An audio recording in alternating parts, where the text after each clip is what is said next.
Welcome to another conversation with the Apostate Sisters. I'm Patti, and I make this podcast with my sister Nancy.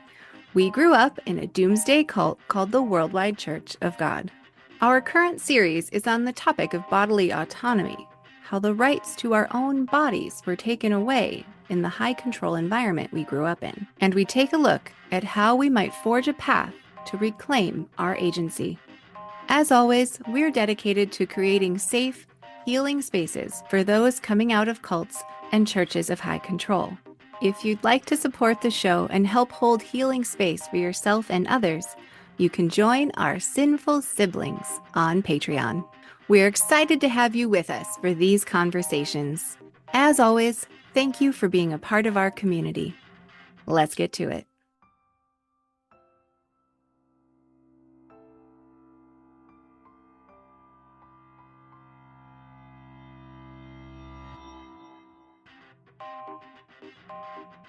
For this episode in our bodily autonomy series, the first thing that came to mind for Nancy and I, other than masturbation, was the idea of spanking. We were spanked as kids. It was a thing that was heavily promoted in the WCG.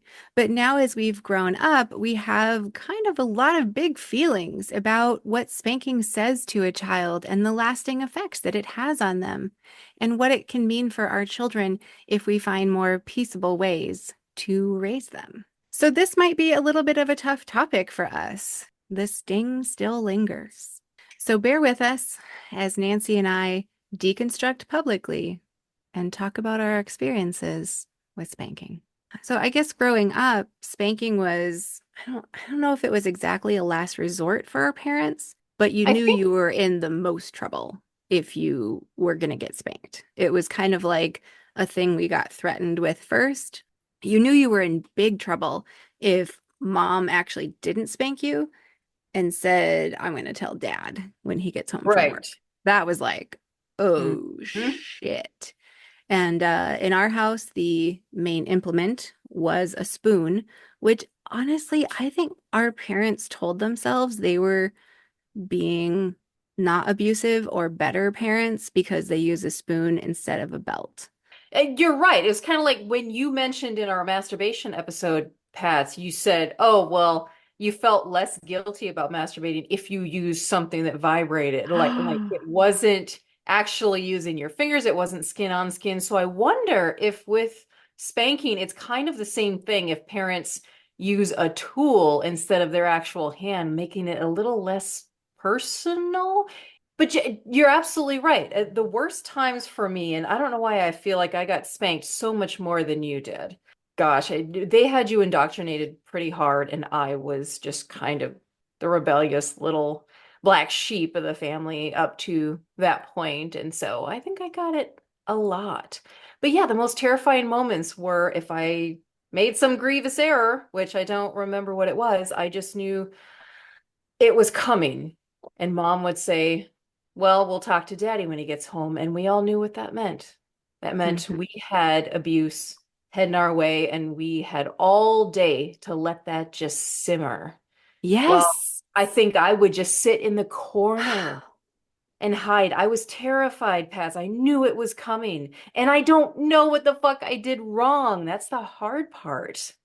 Well, you mentioned the idea of having an implement for doing the hitting instead of a fist. But Right. I mean, I would suggest that an implement hurts more. So, A, it's got that going for it. But then you've got Bible verses like the infamous spare the rod, spoil the child, right? Ugh. Like the rod? Like the fuck? So you're Yeah. like full on hitting them with a stick? Hmm. Right? Or a switch, right? That was like a later Right. iteration, the switch, because that would leave marks Right. and sting like fuck. I mean, we didn't have Mhm. that, but the wooden spoon was pretty close, you know? Yeah. And it's just so weird to me how just the idea of like, well, it's not a belt and we're not doing it to your face was like a thing that The they fuck held. difference does that make? I know. But to them, that helped them feel better about it because the church had convinced them that they were doing a loving thing by doing this to us. When, like, how can you believe that when your little child's in your lap screaming their head off? That was the Right. other thing. when our parents spanked us, it was always like, we're going to have a face-to-face conversation. I'm going to tell you what you did wrong. And there was definitely some God conversation thrown in there with it. And then it was, I'm doing this because I love you. Disgusting. But Patty, I don't remember that at all. I don't remember any conversation. I just remember getting spanked. If there was conversation, I do not recall any of it. Well, I mean, they always made a point of like stopping everything and taking us into the other room, not just like ripping down our pants and going for it wherever we were. And so Mhm. that was another thing that they put on their list of like, I'm still doing an okay thing. This is not abuse. Because to them, I'm not doing it in anger and therefore it's fine, was what the church convinced them of. I know, I know. But those were the conditions going into the situation we found ourselves in growing up. Right. You also mentioned that you think you got spanked a lot more than I did. I'll tell you, I think you're right. And probably for the reason you mentioned that, like, I was so indoctrinated and obedient, um, that I did do what I needed to do most of the time and follow all the rules and fly under the radar.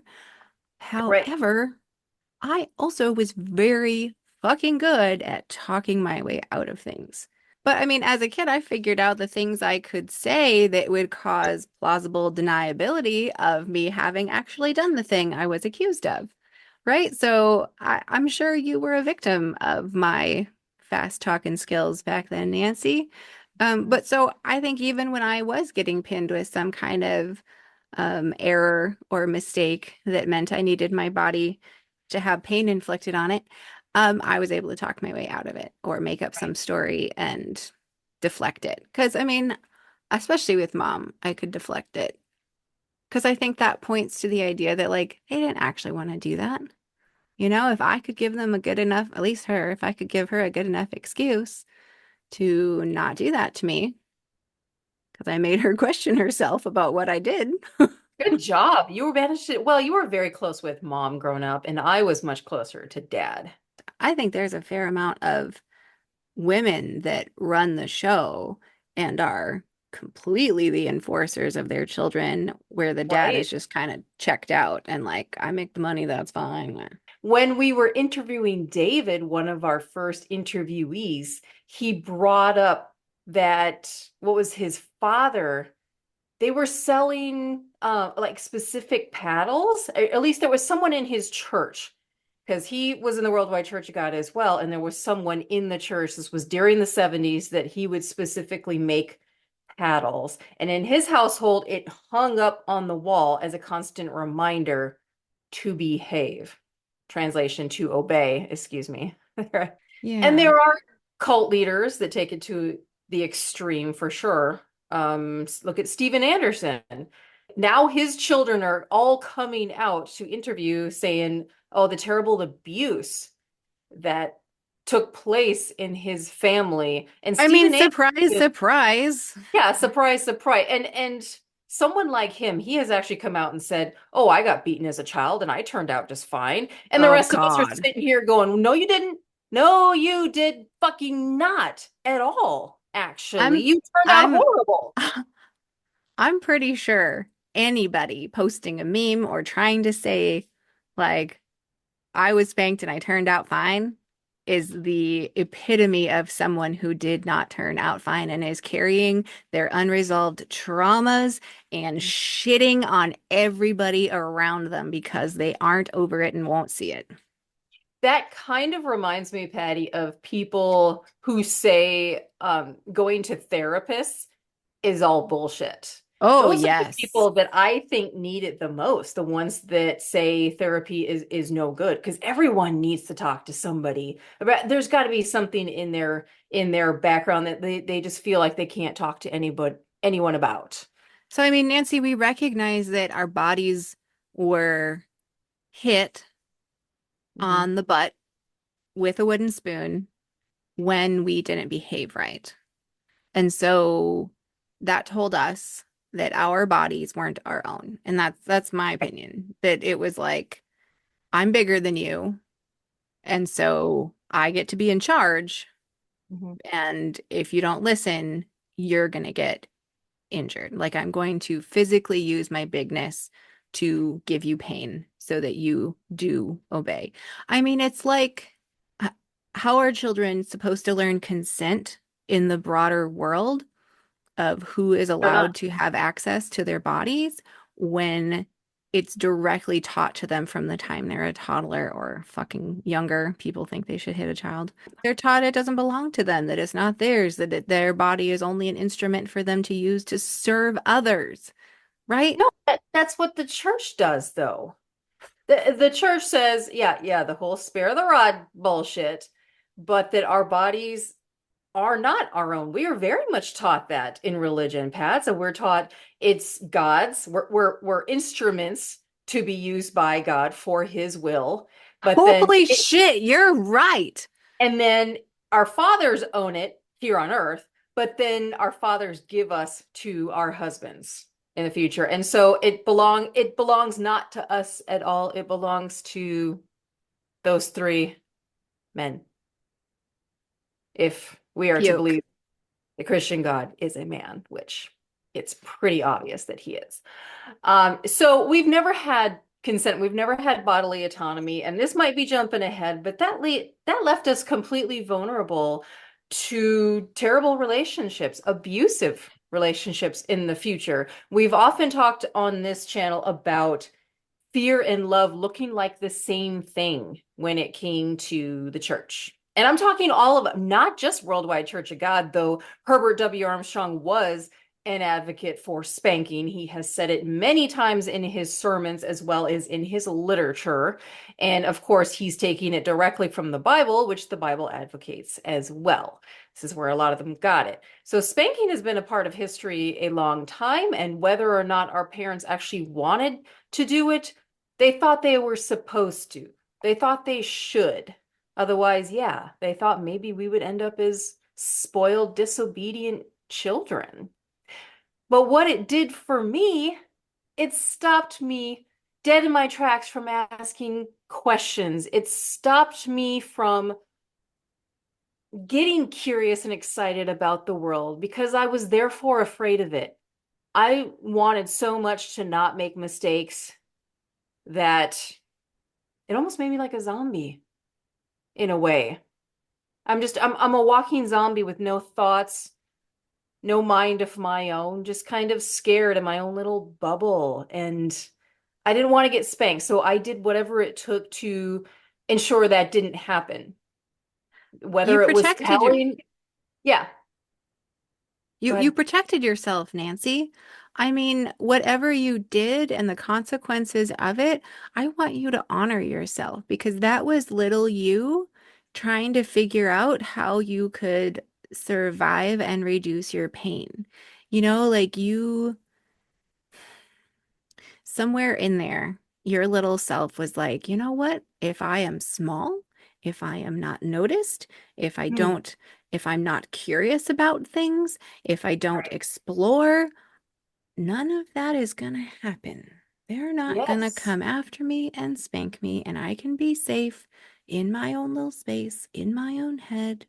Mhm. And so I want you to see if little you is around on the inside there and see if she needs a hug because she worked really hard to keep you safe, kiddo.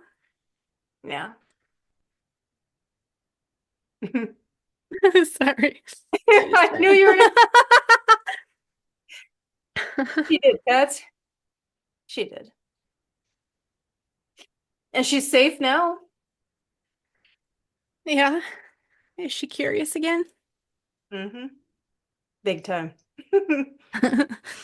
I know but see, that's the thing. She survived it. She did her job. Yeah. Yeah. The little you knew there was something more, but you just needed to be safe right then. Yeah. Yep. I don't think I was safe until, you know, my 30s. I don't think I felt safe. But she's broken free, let me tell you.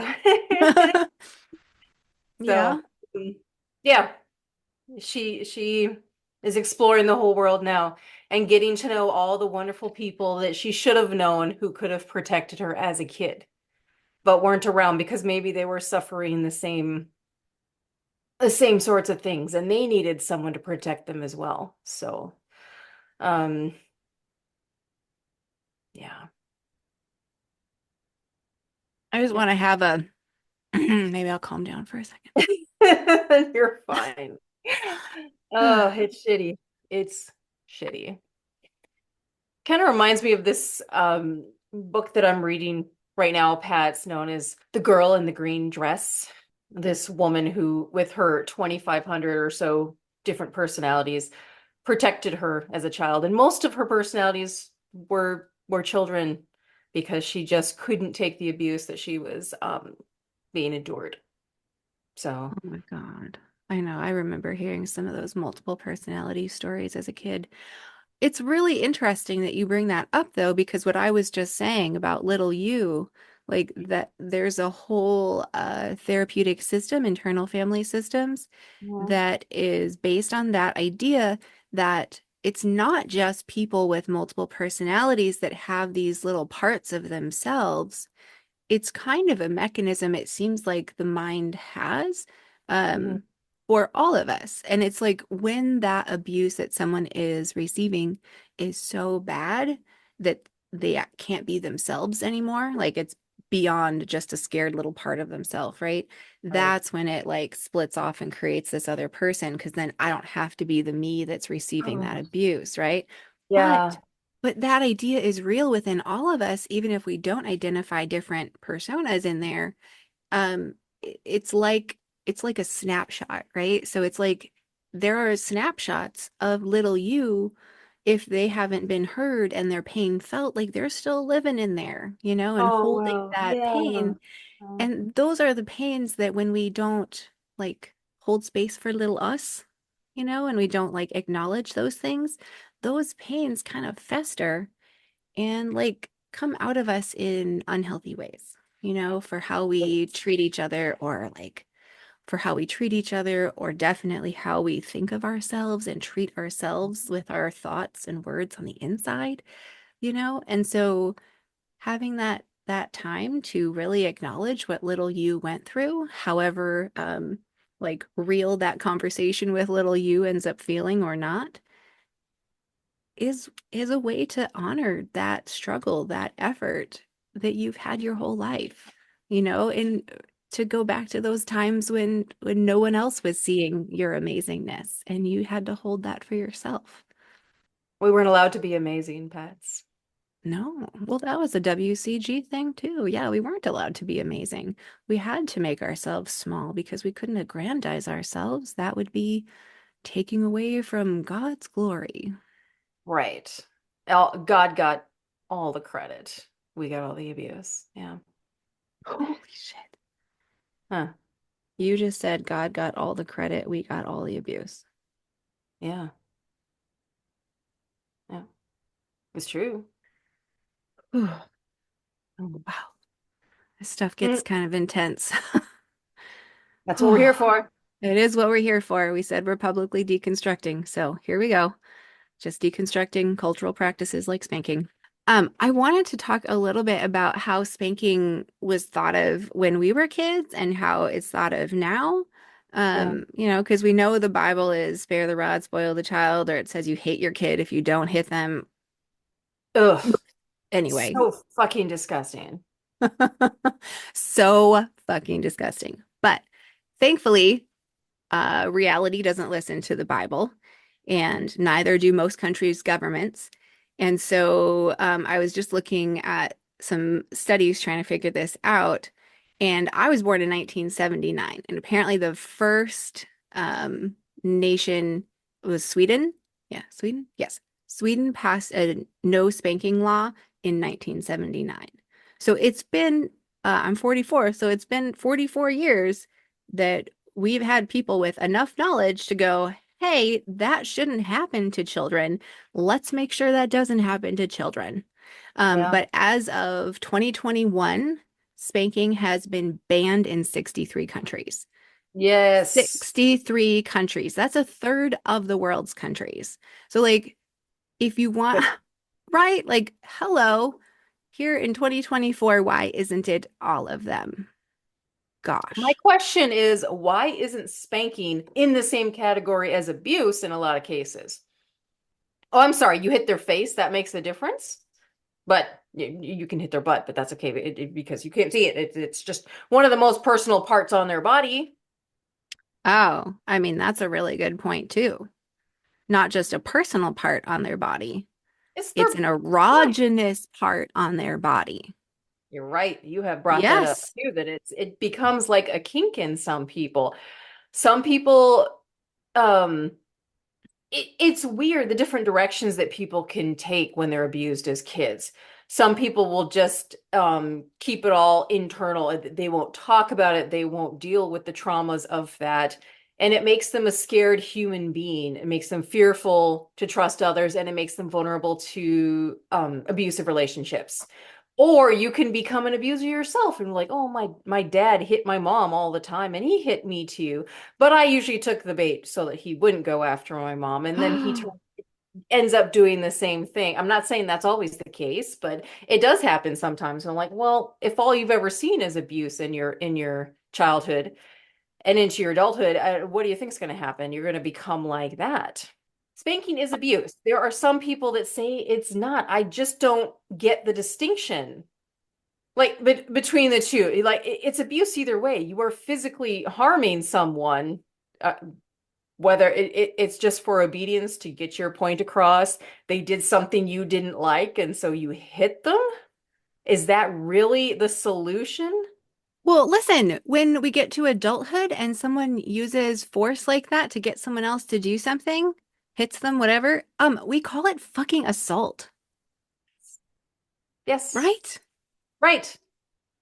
Right. And so we're making a distinction of like, oh, we just hit them and it was a temporary pain versus what? It's like, yeah, that line is just way too fuzzy. There's just no way to distinguish spanking that's not abuse from spanking that is abuse, because the point is not how much pain or how much bruising, for fuck's sake. The point is that the child's right to their own body is taken from them, no matter if it's a small spanking or a full belting and bruising, Right. right? Yeah. Well, and people say, oh, the pain is just temporary. Yeah, the physical pain. What about the other pain? The emotional, the mental. So yeah, you're saying the mental part is the major part. And yes, you're right. Yep. Um, so this is something that obviously people have figured out is a problem since we had countries banning spanking as far back as 1979. So if you look even more recently in 2021, The Lancet, so it's a medical journal, produced an article about the psychological effects of spanking.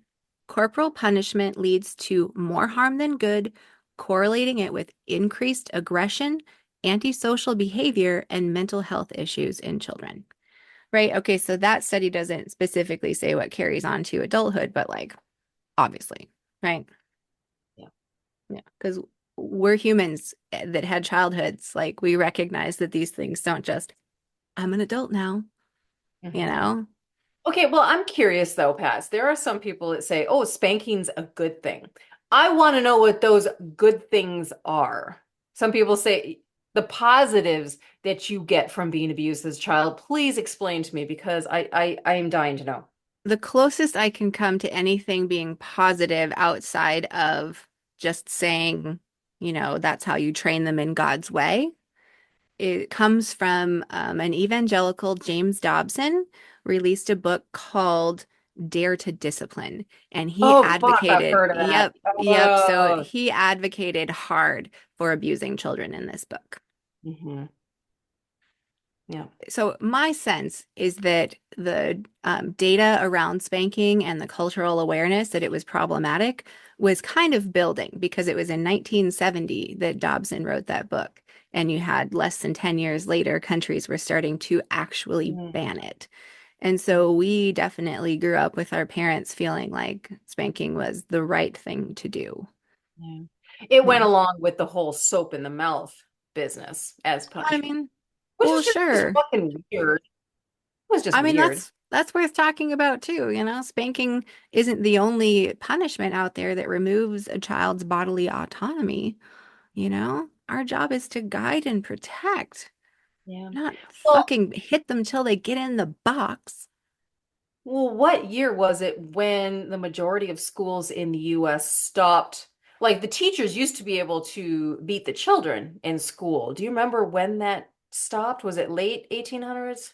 Oh, get ready to be shocked because I don't know when it stopped everywhere, but when I entered kindergarten in 1985, they sent a paper home to our parents to say if your child needs discipline, are we allowed to wrap them on the hand with a ruler, aka hit them, spank them, or would you like us to not do that and let you know so you can handle it at home?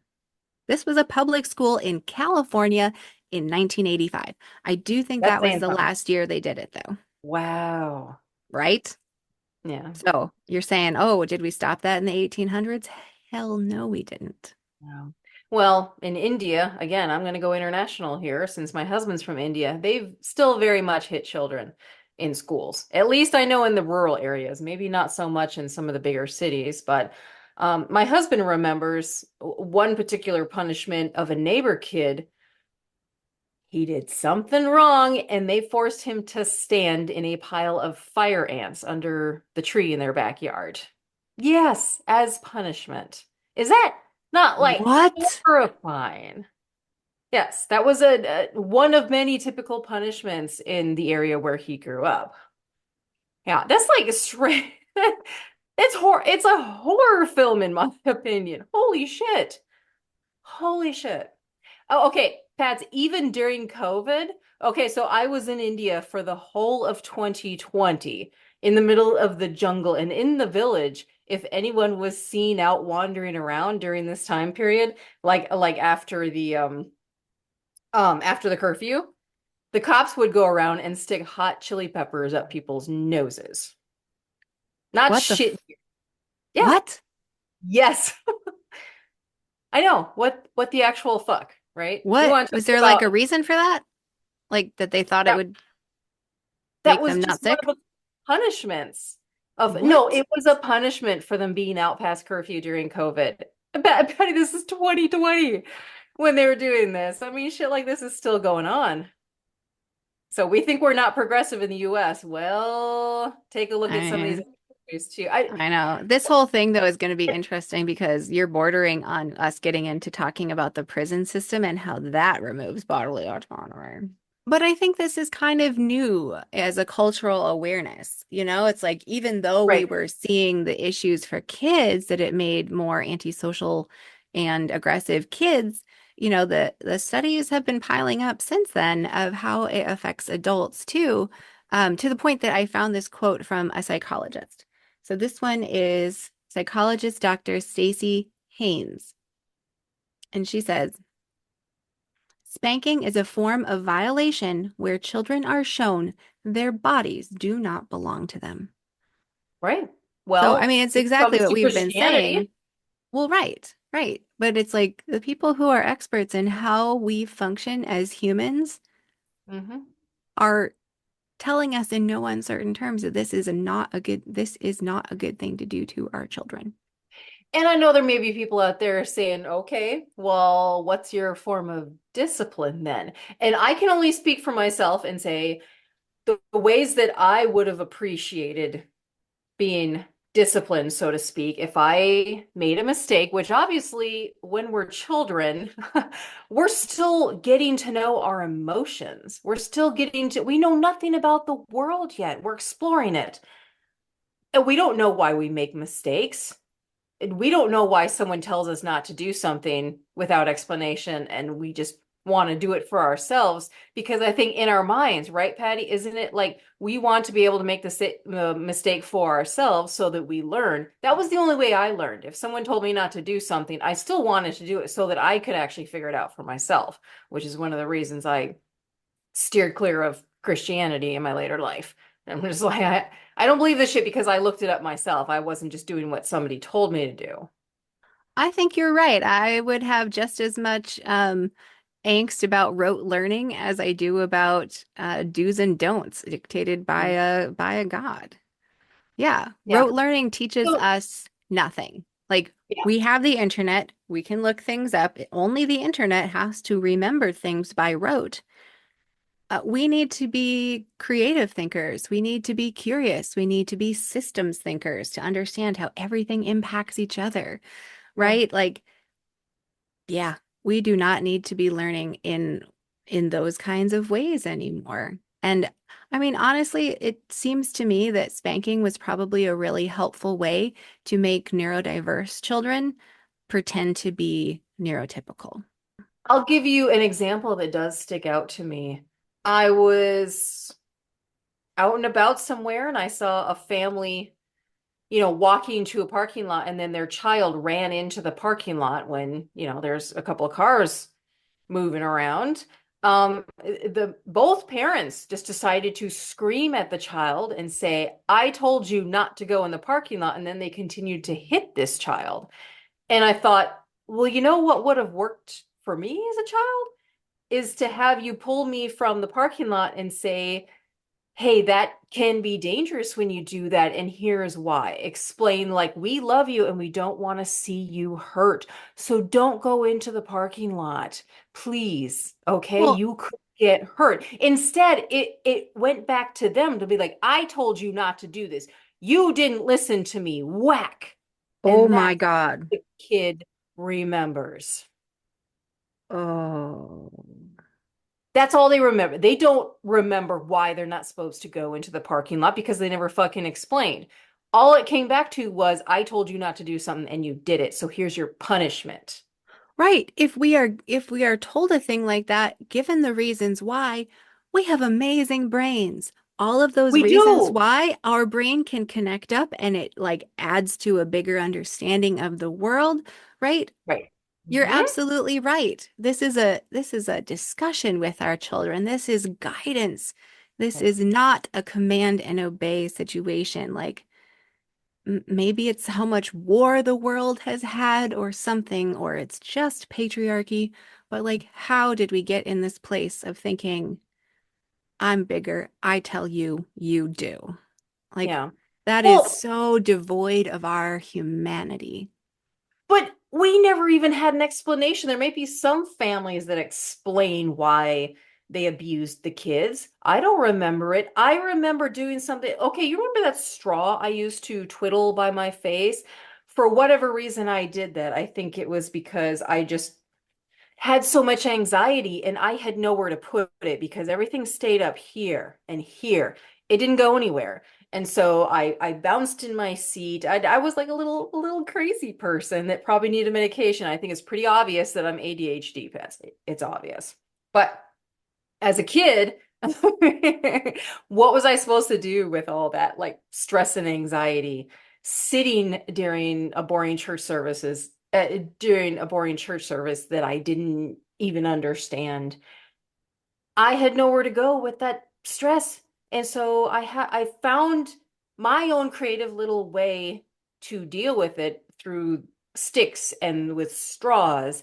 And I twiddled them as a way to like just kind of, when you have something, okay, so I have the example of the stress boob. Yeah, we have stress balls and such so that we can deal with like maybe our anxiety. We need to fiddle with something. But I found a creative way as a child to get some of that stress out. And you know what happened? I got spanked for it. I was told to not do it, that it was somehow related to something satanic What the and fuck? yes.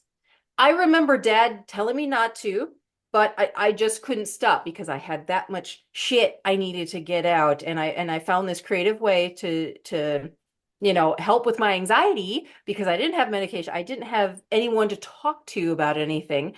And I got spanked for it. I remember him catching me with one of these little twiddle straws that I would like fold in half. And I just remember crying right in front of him, like, I'm scared. I know what's coming, but I could not stop. And why should I have? I wasn't hurting anyone. As an adult, I don't need it anymore. I've been able to cope with those things. But as a child, what do you do? You know, kids that like beat up other kids in school, like you said before, they have some shit going on at home, most likely. Oh And they are yeah. lashing out because they don't know where else to go with it. I was more scared than anything. I didn't go like the abusive route and beat up on other kids to deal with things. But Just because you weren't doing things to other kids doesn't mean you weren't like dealing with it in your own way. Like I think the alternative is to turn all of that like anger, fear, etc.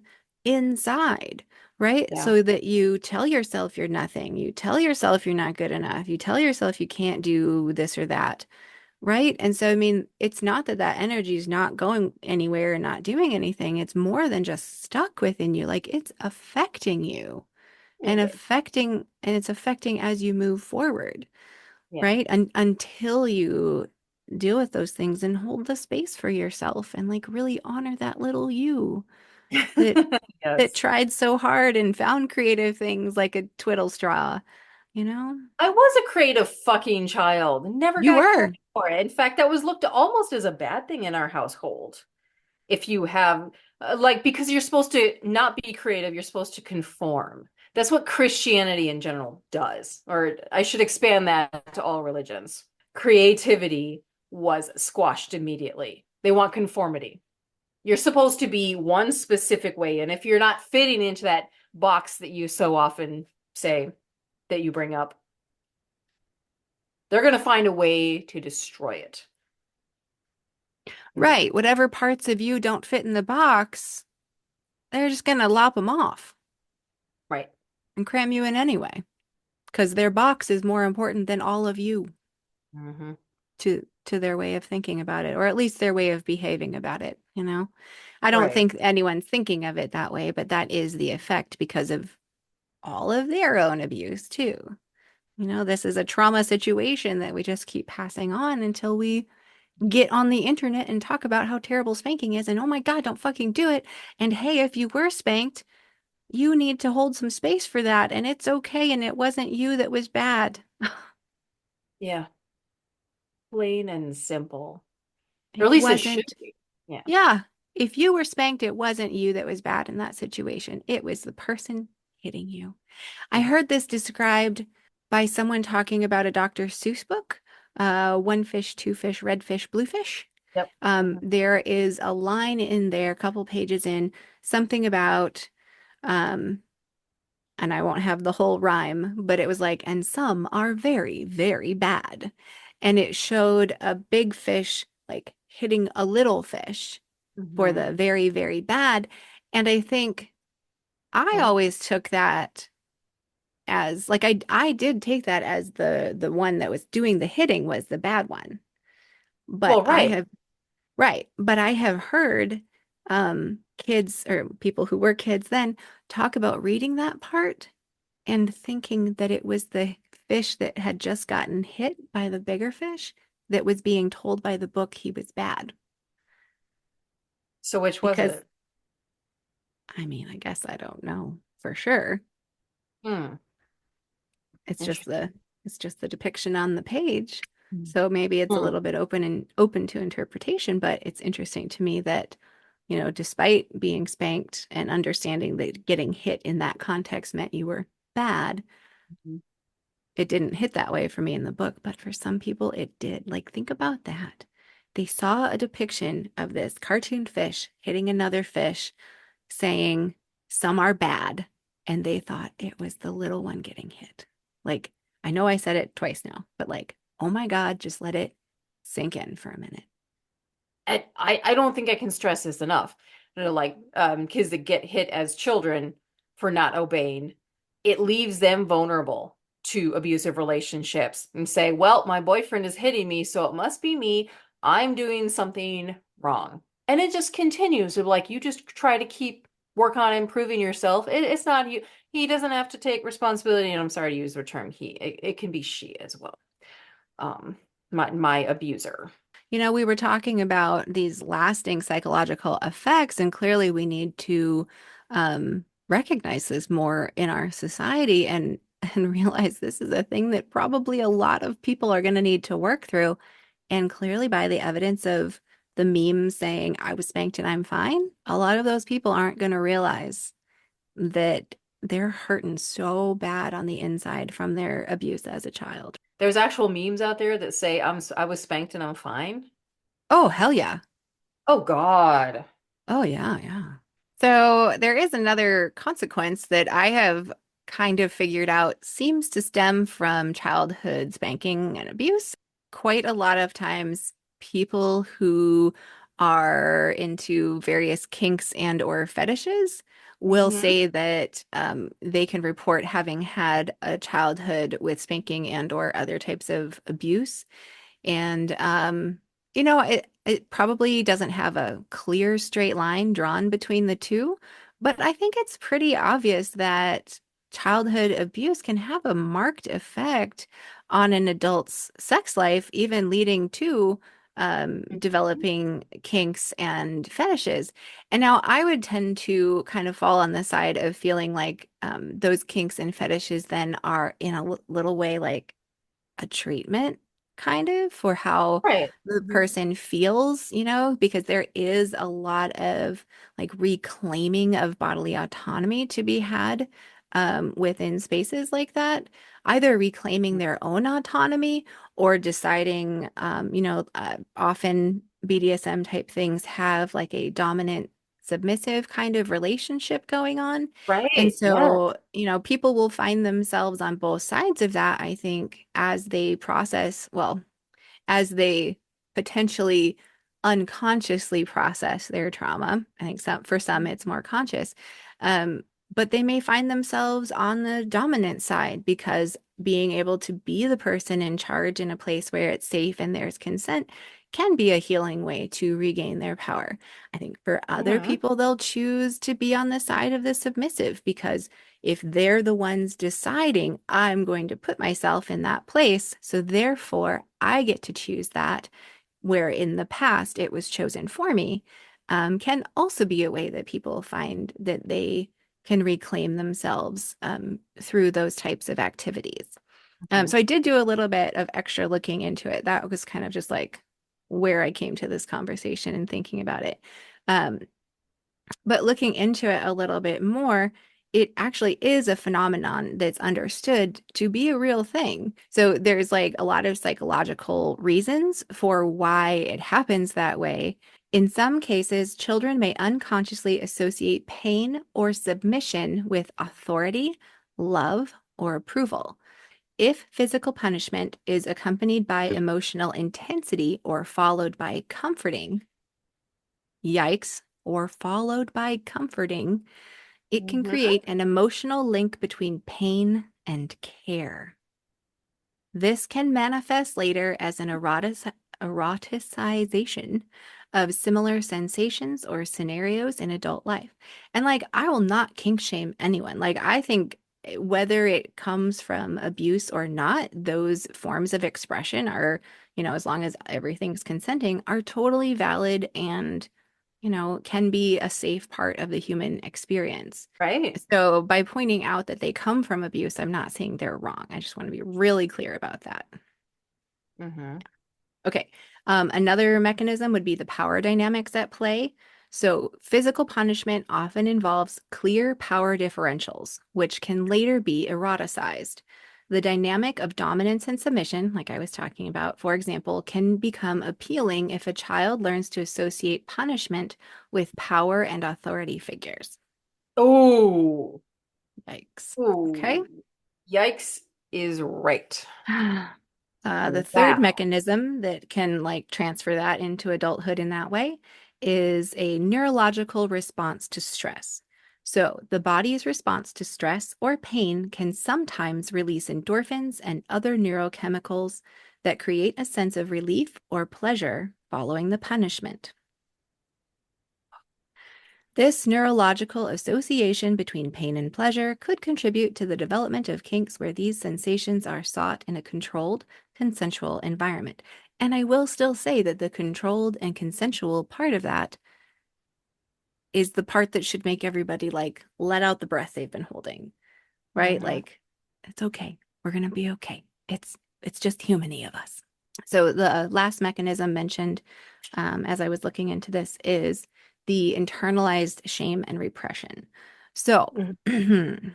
I mean, I think these are all things we've covered in our very sisterly way of speaking about it. But the shame and repression, punitive or shame-based upbringing, especially around bodily autonomy or sexual exploration, can create deep-seated feelings of guilt or shame about one's body and desires. These Yeah. emotions may later manifest in seeking out situations where shame, punishment, or control are eroticized as a way of processing or resolving those emotions in adulthood. I mean, I mean, that can all be summed up in the movie Secretary. I'm just gonna throw it out there. I'm not gonna use the reference of 50 Shades of Grey because I hate those films so much. Like they're cheap knockoffs. Go to the original Mr. Grey in the movie Secretary. Hitting children leads to trauma, not better behavior. so yeah, I mean, how then do we move this conversation or this understanding into more of the people we live near? You know, like this matters, right? Because the people, like if you have little children right now and you're not spanking them, but all the people around you are, like, what kind of traumatized adults are your children going to experience when they grow up, right? So it's like, oh, just everyone do what they want. It's like, well, fuck no. Like we impact each other. We affect each other. We are connected. You know, as the WCG said, we are one. You know, and I always liked that, even though the church was some bullshit, but like that was an understanding. The idea that we can help each other through this and Yeah. build something better together if we stop listening to stupid ideas like Christianity. Like, Way to or go there, Pat. Way to I go. mean, I'm sorry, but it's not a good idea, right? You Like we were shouldn't be talking, fucking sorry. They should be sorry, pets. you know what? They should They be. should be sorry, not you. And to reference a book that advocates for slavery and use it to say, this is how it's okay for me to hit my child, I'm just going to say it. Fuck all the way off. Yes. But you know, I know that's not always easy because like kids are really frustrating. I have to, you know, and it's Oh, like yeah. if all you've ever known is that hitting is how parenting happens and you don't come in contact with other information or take time to revamp how you think about that, like you are just going to pass that along to your children. So the more ways we can get information about this out there, just bodily autonomy in general, and directly understanding how that counts for little children too, um, Right. can't help but eventually fundamentally change how we do parenting. And it is changing. It really is. You know, it's like when I was raising my kids, they are 13 and 15 now, or like when I was raising them when they were tiny. Um, there was a lot of talk in the mommy blog world about gentle parenting, you know, and I think it probably was a little bit of a pendulum swing because we recognize just how violent parenting has looked for so long that it was shifting back the other way to where I think maybe it was kind of like parents didn't really know how to hold the line without getting violent. And so there was a lot of like just letting kids do literally anything, which also isn't good, right? Like I like to think of it like parents are the bumpers in the bowling lane. You know, it's like Yeah. we got to give those kids as wide a bowling lane for their life as we can because this is their fucking life. But when they're in our care, it is our job to be those bumpers that like the guidelines, right? Like, all right, you have as much space as I can give you to be free in this world, but like I'm gonna step in for things about safety and how you respect others consenting wise and all of that stuff. And so like those are the things that are my bumpers on the side. And I even take the analogy a little too far. And it's like with some of those bumpers, they're inflatable. And I feel like as my kids have gotten older, it's been okay for me to turn down the inflation on those bumpers because there's stuff that they're gonna have the leeway to make a bad decision. and have to feel some of the impacts from that, right? And that's just real. They And have that's the to. only way they're going to learn. But right, it's like when they're tiny and they think, I'm going to jump off that 10-foot high thing. Well, okay, I'm the one there to be like, hey, let me talk to you about this before you do that. Like, let's talk about what heights are like and what happens to bodies, Right. stuff like that. And so you're right, Nancy. Like you brought up explanations and like being present with your kid, being face to face with them, like, hey, I got to tell you how this thing works and the potential good and bad that could come from it. Like it's not, we make it so complicated, thinking Yeah. that we need to cram them into these boxes, but it's the boxes that are hurting us, Right. right? We've got to open that up. Like, yes, we need parameters. Yes, we need guidance. But Yeah. those kids need freedom and they need to know that their body is theirs and that making a mistake doesn't make them bad. Because what we need to know is that we learn the most when things go wrong, and that's okay. Because hopefully we've got people around us, like hopefully they have parents and siblings and other community members that love them and they will know that they're okay even when they make a mistake. Because making a mistake is just how we learn. It shouldn't be why we get hit. Oh, this is pretty powerful. Some people say hitting a child is you being a failure as an adult. Ooh, Oh, that if you feel like you have to resort to hitting a child, you probably aren't doing a very good job parenting. right. Mm. It says sometimes adults misunderstand a child's behavior and ascribe the wrong intention to it. They Well, think the child right. was purposely trying to make them mad, get back at them for something, show they don't care, or even take advantage of them. But most often, what an adult calls misbehavior is actually just a mistake on the part of the child, which that's all I remember as a kid. I made a mistake that I wasn't trying to do. That's the reason it's a mistake. You weren't trying to make it. Exactly. And why would you get punished for something Mhm. like that? Well, and the mistake thing, even, I think kids often get punished. I think you did, got punished for things that weren't mistakes. Like if you Right? got punished for having a little twiddle straw that was like, a little like thing that you just needed, a little stim that you needed, like that meant that you had some neurodiversity going on, which Right. I realized it was the 80s and they weren't like fully figuring those things out yet. But yeah, like clearly you had something going on, and it's like in those situations, like why are we skipping over the part of taking a fucking minute to figure out what's up with our kid? Right. Like why are you Because they doing that didn't thing? fucking care, Pat. They didn't fucking care. They wanted obedient little children, and Herbert W. Armstrong had it specifically in his book, How to Train Your Children in God's Way. Get them to obey. That's all that mattered to them. And I realized that they were victims first too, but I am so sick of like defending them at the same time. Even you, Pets, you had a moment where you were about to strike your child as a form of discipline. But no, the humanity in you came out. And you're like, I can't fucking do that to my child. Nope.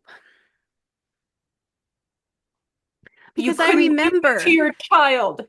No, I Like, couldn't, because I remembered. That's the part I never understood. Like people who were spanked, do you not remember that you didn't like it? Why did you think like I don't know. For me, when I got spanked, it was like all my breath went out of me, mm-hmm. right? Because we were over a knee, our pants were down, so it's a little embarrassing. It's Yep. stimulating Embarrassment too, erogenous zones. exactly.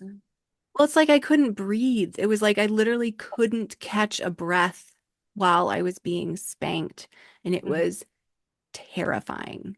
Because you were screaming Terrifying. so hard. I wouldn't give them the satisfaction Really? I screamed at the top of my lungs. Why didn't you? because I thought that's what they wanted. Kept it in. In a way, you were more rebellious than me, Pats. They broke you, Nancy. They broke you hard and fast. Somewhere along the way, I figured out enough to like hide myself before they could. I was punished hard, a lot. That's all I remember from childhood pets. It worries me a little bit. It worries me that I was so rebellious and trying to tell them what they could and couldn't do to me early on. Like I don't know this for sure, but I remember being so fierce and upset that like I wonder if I was so hard to break, even though I just hid on the inside, Hmm. um, that they came at you harder because of how I was. I hope that's not true. I worry about that a little.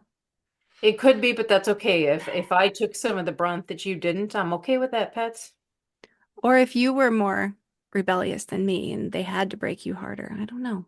I think you were more inattentive than me because I think you were very ADHD even then, even though we didn't know anything about that then. Um, Right. and so probably you were a little bit harder to like corral into your box. So something that I really couldn't control then. Correct. Fun. That's Oh, fun. well, don't you think? I mean, that just seems like an obvious thing that like no matter what it was, like I would never advocate for spanking a child who had like purposely done something really devious, because obviously Yeah. there's reasons for that too.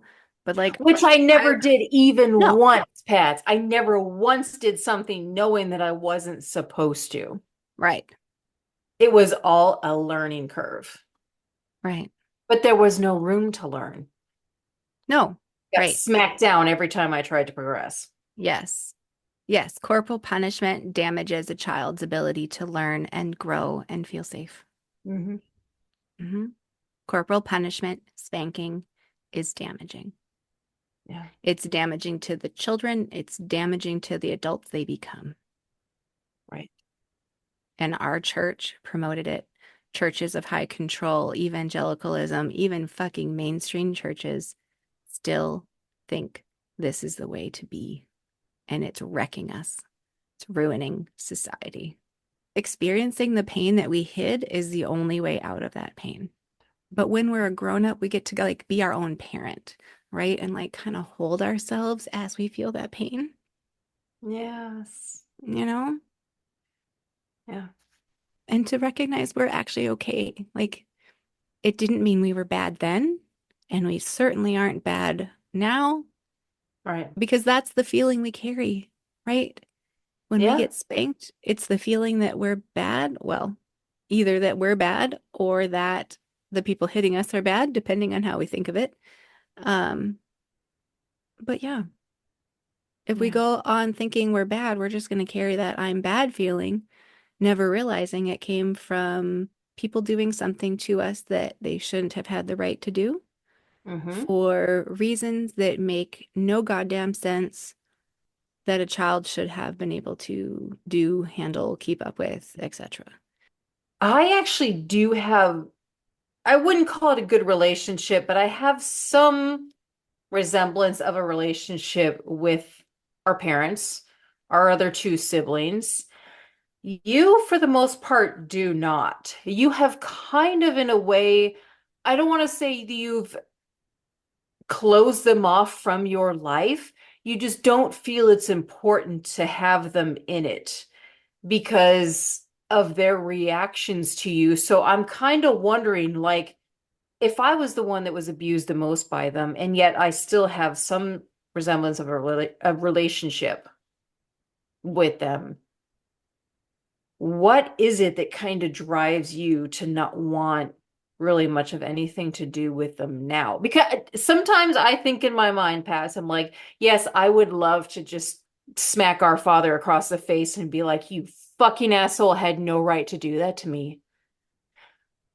But I don't. I'm not going to because I guess part of my brain is like, well, he was in a way a victim too, and I don't think he had a very good father as well. I think he was an asshole who beat his children as well. I don't know why part of me is still holding on to this. Well, maybe they'll accept me and appreciate me as an adult if I have some kind of a relationship. And even my last visit with them, I went to see them and spent all this money on them, taking them out to eat. Talk about the most boring blah. conversations you could ever have. It wasn't even a conversation. I don't know what they are. Just kind of sitting there like zombies, not saying anything. It would have been nice to have their support over the years. But by the time I was a senior and headed off to college, like things were not good. You know, like dad was Right. completely following a new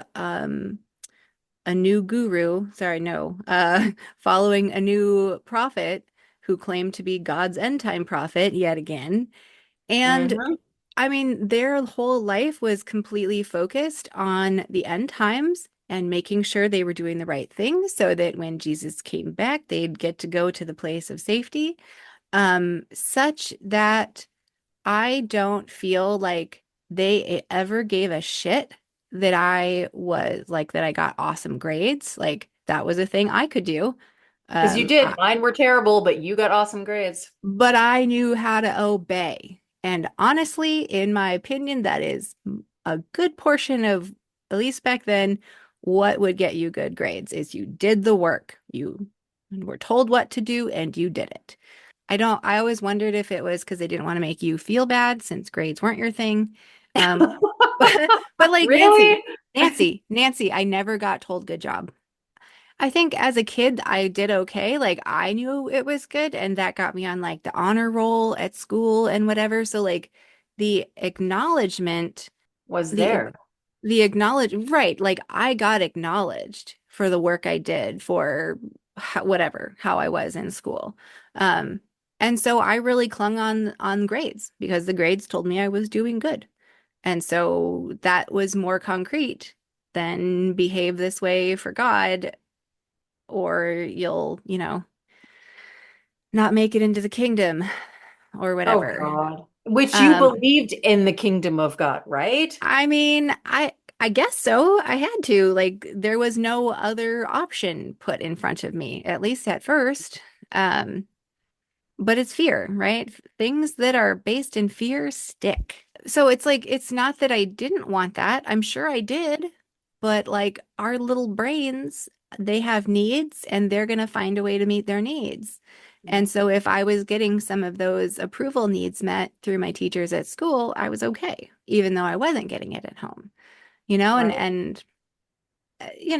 and this is where I don't know that they meant to ignore that I did so well, but I also think they just didn't care because it didn't matter, right? At any moment, there could be a really big news story about Israel or something, and then they'd be like, oh, the tribulation has started, 3.5 years till it's all over. And so if they're living that way, why do they care what kind of grades I get in math or whatever? Why would they That's care? true. Why would Well, they you care weren't about supposed to anything? graduate high school, Pets. Right. So they weren't saving for my future in any way for me to go to college or anything. So what I was doing in school didn't matter.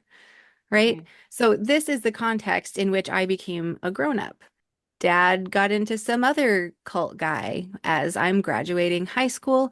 But yeah, as I moved through my college years and even till when my kids were small, I would try to reach out, at least every month or two and try to have a conversation with them. And it was like as time went, I could tell there was just less and less to talk about. It was like I would share the exciting things I was doing in my life, whether it was house things or having babies or things I cared about my kids' schooling, or, just like I get passionate about things. Like I find the world exciting and I find life exciting, and I would be excited. And they would be like, oh, okay. And what do I do then? Like, okay, well, glad I told you that. What are you guys up to? I don't know. This is broken on the house. They're not excited about anything in their life. And No. they're almost resentful of the fact that I have exciting things going on in my life. Honestly, Well, yeah. They're you know, they're jealous. It's you notice that in the atheist community, Patty, which you and I are also in the atheist community, there's a lot of Christians out there that say, "Oh, you just don't believe in God because you want to sin." I think there's some level of envy there that is telling these people, oh, they want to do this, they want to do that, but they'll feel guilty about it. They think that their God is telling them they are not allowed to, but yet all these atheists are out here having a great time and loving their lives. So they have to tell themselves like, no, these people are going to burn in a lake of fire, and I'm not because I'm following the rules, even though that looks really fun and I want to participate. Or the unacknowledged desires. I mean, I think all of it came to a head though a few years ago.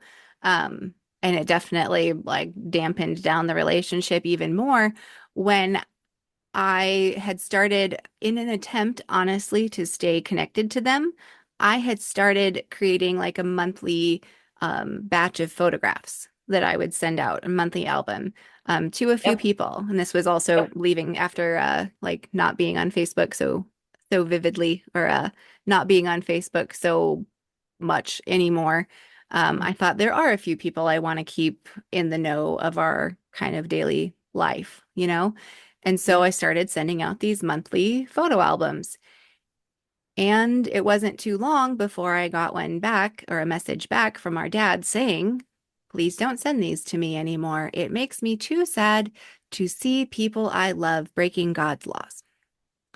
Wait, Um, he fucking said that? oh, flat out. Yeah. So I don't want to have anything to Patty, do with your you never life. told me that. Yeah. He flat out said he didn't want to see my pictures anymore. I could just not send it to him because it made him too sad to see me breaking God's laws.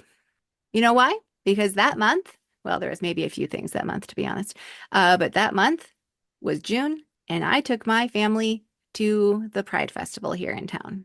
Wow. No fucking wonder you're not really having a relationship with him anymore. Well, yeah. I mean, I've talked to him on the phone maybe twice since then, but like, why? You don't like any of the fucking things I'm doing. I don't even know what I'm doing anymore that wouldn't be breaking God's law, according to you. So whatever. Like Wow, I Pat. wasn't No I idea. wasn't good enough for them as a child. I'm clearly still not good enough for them, but at this point I'm done worrying about it. Like when you're a kid, you have to worry about what your parents think because they are your shelter, your safety, and your food, right? And so you're trapped as a kid if that's the kind of parent you're dealing with who doesn't give a Mhm. shit about you or who doesn't want to see you be yourself and explore the world. Oh my God. Like, I want to bring you into this world so I can put you in a box. Why? Why? They thought the world was ending. Why did they do it then? I think they didn't really believe it or something. Why? Why, Nancy? Pat, They do you just think, want someone to abuse? Like yeah. I'm gonna have a baby so that I can control something since I can't fucking control myself. I mean, the thing is, even with our mom, there's just not much that comes out of her mouth that isn't something church or bigotry related. You Hmm. know, it's like anything I'm trying to tell her about, she's going to have something critical to say or give me some admonition or Yeah. just say, "Oh, that's nice." Yeah. Okay.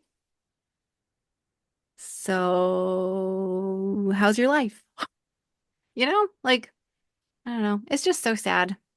I know. I know. The way that they, I mean, it's so sad that they are where they are, but like their autonomy was taken from them too. More mental Yeah. autonomy maybe. But yeah, that has led to all of the things we've been talking about today.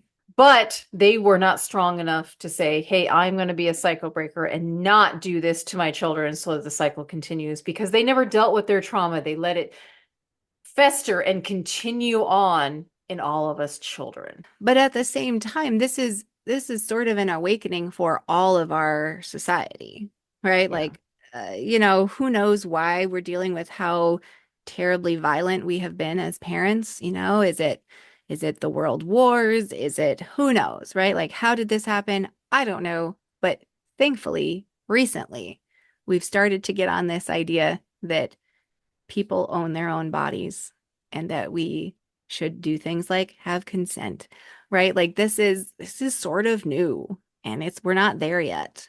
We're But this not. is how we get there. We get there by people like us who've been through it, knowing that people have seen way worse things even than we have.